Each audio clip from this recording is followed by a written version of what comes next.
Hello, and the topic of this video, theatrical superstitions. Don't say Macbeth before you're about to go on stage. Break a leg is another common one. Can you tell us a little bit more about that? Yeah, this is one that is quite common. My granddad says to me before I go and do a play is break a leg, and he always explains the story to me.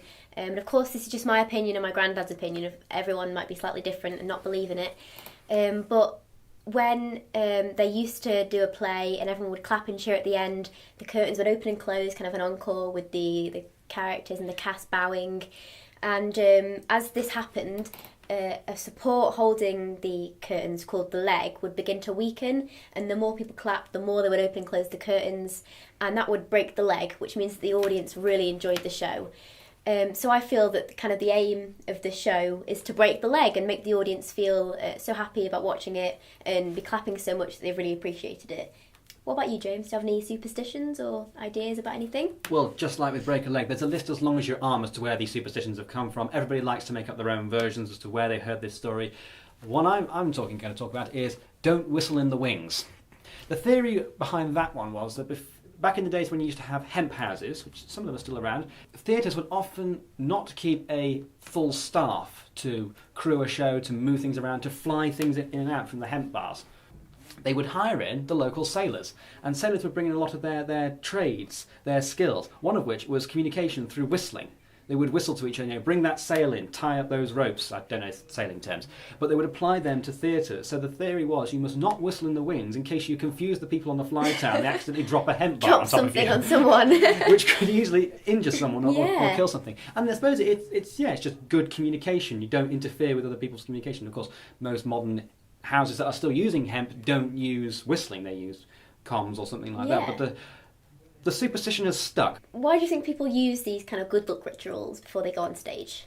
I suppose it's mental preparation for what you're about to do. You're about to throw yourself into the unknown. It could go wrong. You've prepared so long, and all of a sudden you've got 100, 200, 1,000 people watching you, and it could go wrong. Careers sometimes hang on these performances. So can you hold it together? So having a good luck charm, I think it's natural for anything, not just in theatre, to have a sort of a ritual, something you go through that makes you feel more confident in yourself. Even something like a good luck charm, just something that someone has that's individual to themselves. Do you have any good luck charms, things you do backstage before we're about to go on? I never really feel all the stress until I'm about to go on stage. Then as soon as I'm on, I'm fine. So in those last few minutes, I like to kind of sit in silence on my own and kind of go over everything and stay calm. I know a lot of people like to kind of all be together and talking and kind of nothing affects them. But with me, I like to sit on my own, quite quiet, and just kind of prepare my head for kind of the characters I'm about to become. What about you, James?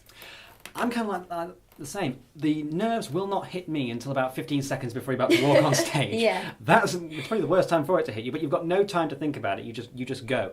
However, if things are going wrong, maybe something's going wrong with the setup, that's when I get nervous. So I tend to sort of gabble my lines to myself, which is probably a very bad thing to do. But I do. In between scenes, you'll catch me just gabbling lines, just to stay on my game. Particularly if it's after the first night. The first night, you're concentrating, you're focusing, and if it goes really well, you get complacent and you start to think, you feel that every night's going to be fine. We can do this now. Let's relax. Well, that's when mistakes happen. That's when things go wrong. So I find it's perhaps a benefit of a good luck ritual is it gets you in the mood every single night. That's going to work. What we would like to know if any of you have any superstitions or any good luck charms that you like to do before you go on stage. Feel free to leave a comment down below, and we'd love to hear about it. Also, if anything you would never do before you go on stage, a bit like these bad luck superstitions that you'd never say Macbeth, is there anything that kind of you've done before and it hasn't worked very well so you'd never do? We'd love to hear, and I'm sure everyone else will. Take care. And we'll catch you later.